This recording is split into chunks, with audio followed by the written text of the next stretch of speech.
नमस्कार, आप देख रहे हैं इंडिया न्यूज। मैं हूं विकास शर्मा। शुरुआत करते हैं बुलेटिन की बड़ी खबर से। मुंबई से मिल रही है बड़ी खबर। कहते हैं जब दुश्मनी की आग सुलगती है तो फिर जुर्म की दस्तक लाजमी है। वो अनहोनी दबे पांव हाजिरी लगाती है जिसकी कल्पना करके भी दिल दिमाग दहशत से भर जाता है।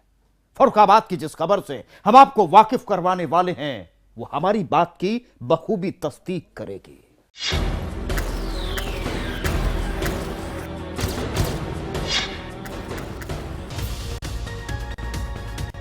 कांग्रेस नेता मनीष तिवारी का बड़ा बयान। साल 2012 में मनमोहन सरकार के तख्ता पलट की रची गई थी साजिश। सेना के दिल्ली कूच की खबर को बताया सही। वीके सिंह बोले मनीष तिवारी को कोई काम नहीं।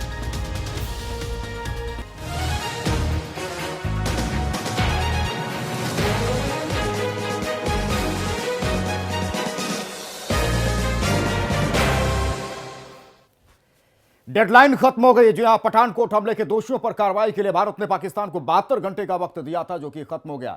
ऐसे में सवाल यह कि क्या पाकिस्तान इस मामले में कड़ी कार्रवाई करेगा। खुद नवाज शरीफ भी इस मामले में दोषियों के खिलाफ कार्रवाई करने की बात कह चुके हैं और उन्होंने कहा था कि 72 घंटे के अंदर कार्रवाई दिखेगी। वहीं अमेरिका ने भी पाकिस्तान पर इस हमले में जल्द से जल्द कार्रवाई करने को कहा है। वहीं खबर यह भी आ रही कि पाकिस्तान इस मामले में और सबूत मांग सकता है।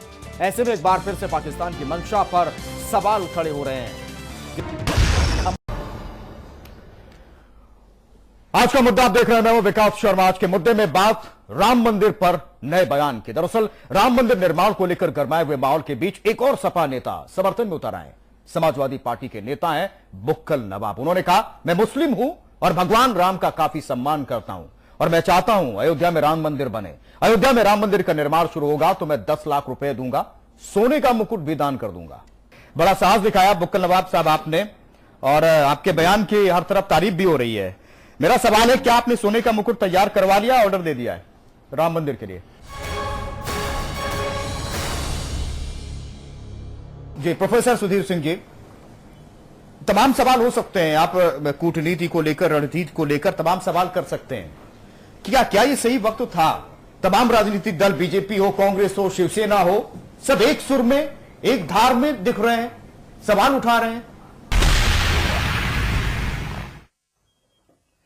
ऑपरेशन आतंक पथ, यह ऑपरेशन है उस रास्ते का जो आतंकियों के लिए खुला है। न्योता है दहशत के सौदागरों के लिए, खुला आमंत्रण है आतंक के आकाओं के लिए। क्योंकि हम जिस रास्ते पर आपको लेकर जा रहे हैं वहां ना कोई हाफिज सईद को रोकने वाला है, वहां ना बगदादी के लिए कोई बैरियर है और ना रास्ते में अल जवाहिरी के लिए कोई रेड सिग्नल है, ना आतंकियों की फौज के लिए कोई ब्रेकर। यह तस्वीर है सूबा उत्तर प्रदेश की और राजधानी दिल्ली की, जहां खुफिया एजेंसियों ने अलर्ट जारी किया हुआ है। उसके बाद भी समाचार प्लस की पड़ताल में जो तस्वीर सामने आई वो वाकई में डराने वाली है। आज जो आप देखेंगे, हमारा दावा है कि उसे देखकर आप सिर्फ हैरान नहीं होंगे, दंग रह जाएंगे। विधानसभा चुनाव में 4 राज्यों में राहुल गांधी का ये था, तो कम से कम ये उनकी हार है नहीं?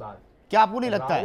संभल और रामपुर, जहां पर आजम खान की प्रतिष्ठा दांव पर लगी है और बहुत कुछ दांव पर है, क्योंकि ये छटपटाहट हमने हाल के भाषणों में भी देखी समाजवादी पार्टी के कई नेताओं में। वहां पर क्या लग रहा है, कितनी टक्कर? आजम की प्रतिष्ठा पर क्या सवाल है? देखिए सिद्धार्थ कलहन साहब, ये जो 11 सीटें हैं और अभी तक का जो मतदान प्रतिशत है वो 30%, यानी कि जो पहले चरण का मतदान हुआ था उत्तर प्रदेश में, पश्चिमी उत्तर प्रदेश की, और इसमें भी रुहेलखंड और पश्चिमी उत्तर प्रदेश की सीटें हैं।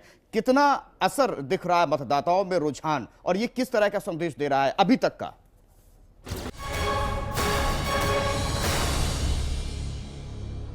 तो रेल बजट को लेकर के यात्रियों ने, लोगों ने मिलीजुली प्रतिक्रिया दी है। वाराणसी को बहुत कुछ मिला, चूंकि प्रधानमंत्री का वो संसदीय क्षेत्र है। उत्तर प्रदेश को भी कई ट्रेनें मिली हैं और कुछ ऐसी ट्रेनें हैं जो उत्तर प्रदेश से होकर गुजरेंगी और जाहिर तौर पर ऐसे में लोगों को काफी हद तक फायदा होगा। लेकिन गोरखपुर की तस्वीर आपके सामने रखते हैं। योगी आदित्यनाथ के संसदीय क्षेत्र गोरखपुर की यह बात है। रेल बजट पेश होने के बाद यहाँ के लोगों से भी हमारे संवाददाता ने जानने की कोशिश की कि क्या वो सोचते हैं मोदी सरकार के इस रेल बजट को लेकर और गोरखपुर के लिए जो ट्रेनें मिली हैं उससे उनको कितना फायदा होगा।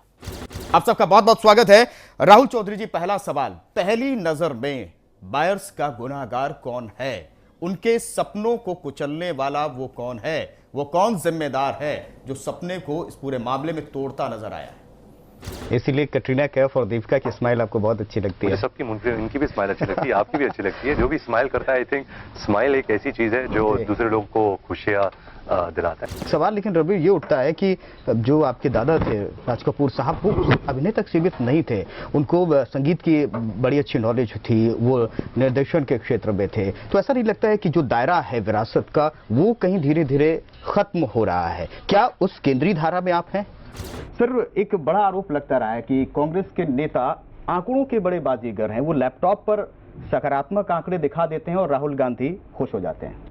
इस तरीके के आरोपों में कोई दम नहीं है। लैपटॉप का तो युग है, आप भी लैपटॉप यूज करते होंगे। अगर कोई कांग्रेस का नेता लैपटॉप यूज करता है तो कोई अपराध तो नहीं करता है। लैपटॉप पर नहीं आ पाती। लैपटॉप अगर यूज नहीं करेगा तो चीजों के आंकड़े वो ज्यादा से ज्यादा इकट्ठे नहीं कर पाएगा। अब तक की मेरी दास्तां आपने सुनी, आपको बताया मैंने कि वर्दी में वहशियों ने क्या सुलूक किया मेरे साथ। लेकिन हैवानियत की ये दास्तां यहीं खत्म नहीं होती। जब किसी का दिमाग नफरत से भरा हो तो भला उससे किसी इंसाफ की उम्मीद कोई कैसे रख सकता है?